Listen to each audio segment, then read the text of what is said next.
আজকের এই পূর্ণ অনুষ্ঠানের পরম পূজ্য সভাপতি, বৌদ্ধ সমাজের একজন বর্ষিয়ান সংঘপুরোধা, বাংলাদেশি বৌদ্ধদের যে সর্বোচ্চ সাংঘিক সংগঠন বাংলাদেশ সংঘরাজ্য ভিক্ষু মহাসভার সুযোগ্য সভাপতি, আমাদের আঞ্চলিক সংঘনায়ক গুরুদেব পরম শ্রদ্ধেয় বড়ভান্তে সহ মির্জাপুর পরগনার বিভিন্ন বিহার থেকে আগত পরম পূজ্য মহান ভিক্ষু সংঘ, যেহেতু নাম একাধিকবার এখানে উপস্থাপন হয়েছে, আমি পুনরাবৃত্তি করে কালক্ষেপণ না করে মহান সংঘকে শ্রদ্ধায় বিনম্রতায় বন্দনা জ্ঞাপন করছি। আপনাদের সকলের মঙ্গল কামনায় পূর্ণদান করছি। সকলে তিনবার সাধুবাদ দিয়ে তার মঙ্গল করব। ধর্মপ্রাণ উপাসক উপাসিকা বৃন্দা, আজকে হচ্ছে উপসচিব সংঘদান অনুষ্ঠান।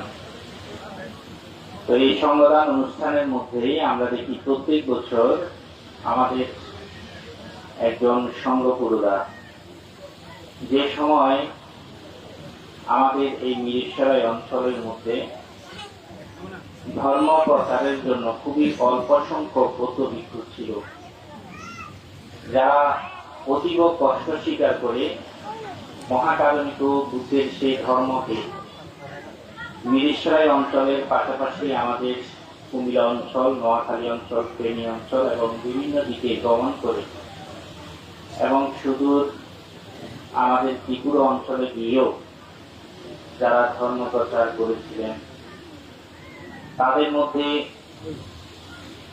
একজন অন্যতম বৌদ্ধ ভিক্ষু এই গ্রামেরই জন্মজাত, যিনি এই বিহার প্রতিষ্ঠার ক্ষেত্রে আর্থিকভাবে, কায়িকভাবে, মানসিকভাবে সর্বদিকে সাহায্য করেছিলেন। আমাদের পরম পূজ্য বিবেকানন্দ ভান্তিকেও প্রত্যেক বছরের ধারাবাহিকতায় আজকে স্মরণ করা হচ্ছে। আমরা দেখি আমাদের সন্ধ্যাকালীন বলুন অথবা সকালবেলা বলুন, আমরা যখন বন্দনা করি, সেই বন্দনাকালীন সময়ে আমরা একটি বন্দনা করি যেটাকে আমরা গুরু বন্দনা বলে থাকি। সেখানে বলা হয় সম্মা মাখান পদস্তাকো বাসেশ্বরিয়ান গায়িকো ওয়ালুতো বুটনিং ওয়াতি চিতামহান তিরিচানমামি, যিনি আমাকে সম্যক পথ প্রদর্শন করিয়েছেন, যিনি অন্ধকার থেকে আলোর পথ দেখিয়েছেন, তাকে আমি শ্রদ্ধায় বিনম্রতায় স্মরণ করে বন্দনা জ্ঞাপন করছি, গুরু হিসাবে তাকে আমি সম্বোধন করছি। তো এখানে অন্ধকার বলতে মহাকারণিক বুদ্ধ কি বুঝিয়েছেন, যেটা আমরা দ্বাদশ নিদানের মধ্যে দেখি। মহাকারণিক বুদ্ধ অন্ধকার বলতে বুঝিয়েছেন অবিদ্যাকে, যে পুদ্গল, যে সত্য যত বেশি অবিদ্যায় জর্জরিত থাকবে, অন্ধকারে জর্জরিত থাকবে, তার তানহা অথবা তার তৃষ্ণা তত বেশি বৃদ্ধি পাবে। সেই কারণে আমরা দেখি আমাদের চতুরার্য সত্যের মধ্যেও দেখা যায় অথবা দ্বাদশ নিদানের মধ্যেও দেখা যায়, আমাদের যেই জন্মের অনেকগুলো কারণ বিদ্যমান রয়েছে, তার মধ্যে প্রধানত অন্যতম একটি কারণ হচ্ছে যে তৃষ্ণা, এবং এই তৃষ্ণাকে সমূলে যে উদ্ঘাটন করতে পারবে, বিনাশ করতে পারবে, সেই হবে বিমুক্ত পুরুষ।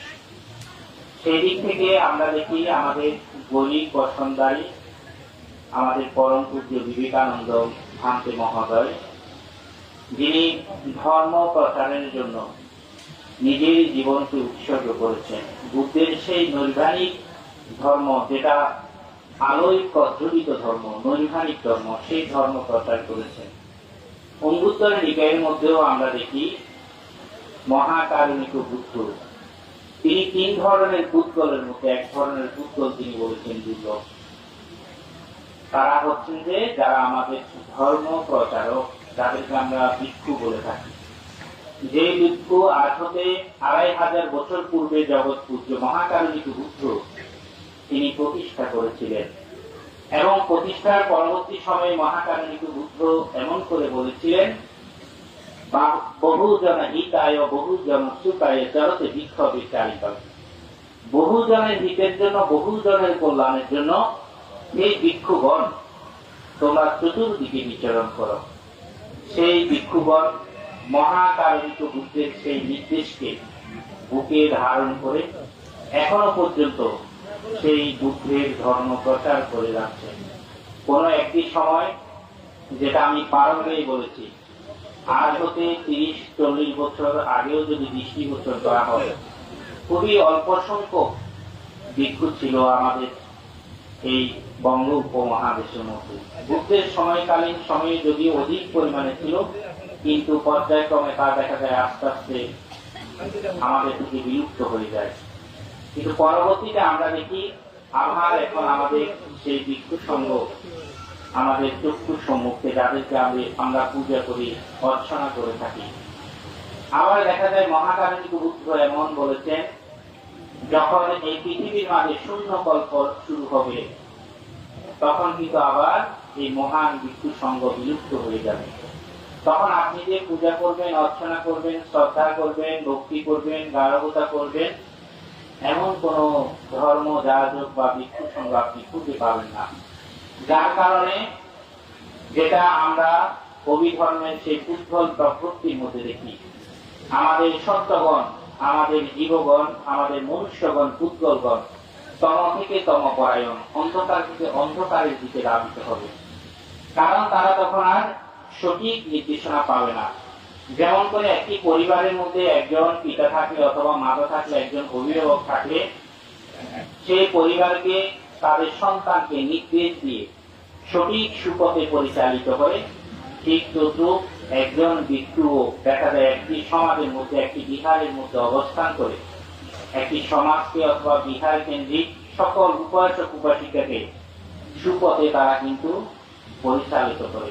তো সেই দিক থেকে বলবো, আমাদের পরম পূজ্য বিবেকানন্দ ভান্তে, যেটা আমরা দেখি গুরু পূজা কিভাবে করতে হয়, আমাদের সারিপুত্র ভান্তেও তিনি সেভাবে দেখা যায় তার গুরু ভান্তে অষ্টজিৎ ভান্তেকে দেখা যায়, অষ্টজিৎ ভান্তে যেদিকে যেতেন সেদিকে তিনি তার মস্তককে সেদিকে রেখে অন্যদিকে তার পা রেখে শয়ন করতেন।